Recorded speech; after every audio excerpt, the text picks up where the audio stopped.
I really like the animation of the haunted mouse, but the narrative wasn't that exciting. This is a Warner Brothers cartoon from 1941. It's directed by Tex Avery and written by Michael Maltese, with voices provided by Mel Blanc and Walter Tetley. And Blanc voices this black and white cat. I really like the cat. And I think I felt quite sorry for the cat because it was very hungry. There was nobody around in this ghost town, no food, it was starving, and the mouse comes along. It's a ghost mouse, I should point that out, and torments the cat and teases it. And I think because I'm a big cat fan, I just didn't really like the mouse, even though I understand its motivations. That's not to say I can't like mice if there are cats in the cartoon, because big Jerry fan, I love Tom and Jerry.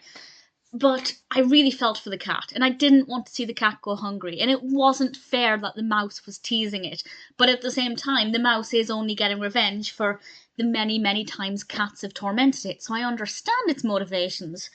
But it was just a bit uncomfortable to watch. But that wouldn't be a reason why I wouldn't like it. I just feel like the actual narrative wasn't that interesting. Not much happened. The beginning was okay with the cat discovering this town, then finding the mouse, and once we kind of got the setup over and done with, it just wasn't that fascinating.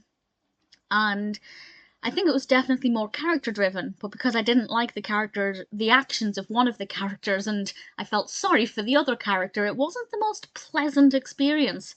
But as I said, I do like the animation, particularly of the ghost mouse. I think it's beautifully done. It's really gorgeous and definitely something that I enjoyed watching. So the visuals I liked. I liked the design of the cat. I liked the design of the architecture and everything. So visually, really enjoyed it. But yeah, after the first kind of minute or so, once everything was established, I found that it just wasn't that interesting, and the pacing wasn't that good either. For example, at one point, the mouse looks inside the cat's mouth to look into its stomach so the cat can prove it's empty and hungry. And there was a long pause between the mouse looking and the mouse saying anything. And I know that's just one brief moment, but I feel like the pacing throughout it just never quite hit the mark. So The Haunted Mouse is not a brilliant narrative.